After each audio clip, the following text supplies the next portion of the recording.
औंढा नागनाथ तालुक्यातील एका महिला तलाठ्याची आणि एका रेती वाहतूक करणाऱ्या ट्रॅक्टर चालकाची ऑडिओ रेकॉर्डिंग व्हायरल झाली होती। त्यानंतर देखील महसूलच्या काही कर्मचारी आणि रेती माफियासोबत संवाद साधताना एक व्हिडिओ देखील व्हायरल झाला होता। त्यानंतरही कुठलीही कारवाई महसूलच्या अधिकाऱ्यांनी केली नसल्यानं आता थेट रिपब्लिकन युवा सेनेचे महाराष्ट्र राज्य प्रदेशाध्यक्ष किरण घोंगडे यांनी तहसीलदारांमार्फत थेट महसूल मंत्र्यांना निवेदन दिलं।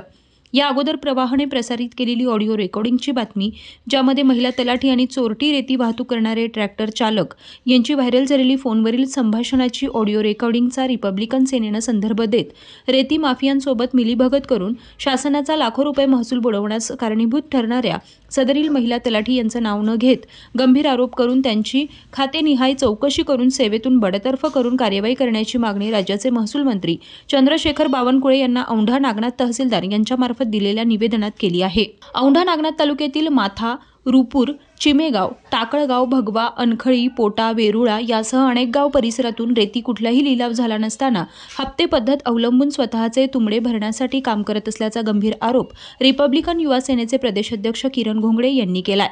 त्यांनी अशा पद्धतीचे निवेदन देखील राज्याचे महसूल मंत्री यांना दिलंय। यामध्ये औंढा नागनाथ तालुक्यातील असोला सज्जा तलाठी अंतर्गत पेरजाबाद, नालेगाव, टाकळगाव, पोटा हे देखील वाळूचे पॉईंट असल्याचं देखील निवेदनात नमूद केलंय। या प्रकरणात सदरील हप्तेखोर महिला तलाठ्यावर कारवाई न झाल्यास भीकमागो आंदोलन करणार असल्याचा इशारा देखील रिपब्लिकन युवा सेनेचे प्रदेशाध्यक्ष किरण घोंगडे यांनी दिलाय। औंढा नागनाथ तालुक्यामध्ये पूर्णा नदी पात्रामध्ये कुठल्याही प्रकारचा लिलाव नसताना या ठिकाणी मोठ्या प्रमाणामध्ये वाळूची तस्करी चालू आहे, चोरटी वाहतूक चालू आहे आणि त्याला पाठबळ देण्याचं काम औंढा नागनाथचे महसूल प्रशासन या ठिकाणी करत आहे।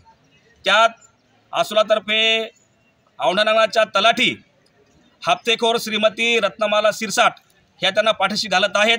मागच्याच आठवड्यापूर्वी एक ऑडिओ क्लिप व्हायरल झालेली आहे आणि त्यामध्ये सिरसाट आणि रेती तस्करी यांची ऑडिओ क्लिप आहे की पैसे केव्हा देणार आहात आणि पैसे जर तुम्ही नाही दिले तर तुमच्यावर कारवाई करावी अशा प्रकारची रेकॉर्डिंग आहे। त्या रेकॉर्डिंगची कारवाई करून रेकॉर्डिंगची तपासणी करून तात्काळ सिरसाट मॅडमवरती कारवाई करावी अशा प्रकारची रिपब्लिकन सेनेची मागणी आहे। जर ही मागणी पूर्ण केली नाही तर येणाऱ्या आठवड्यामध्ये रिपब्लिकन सेनेच्या वतीने भीक मागो आंदोलन करून सिरसाट मॅडमला पैसे देण्यात येतील असा इशारा या ठिकाणी आम्ही देत आहोत।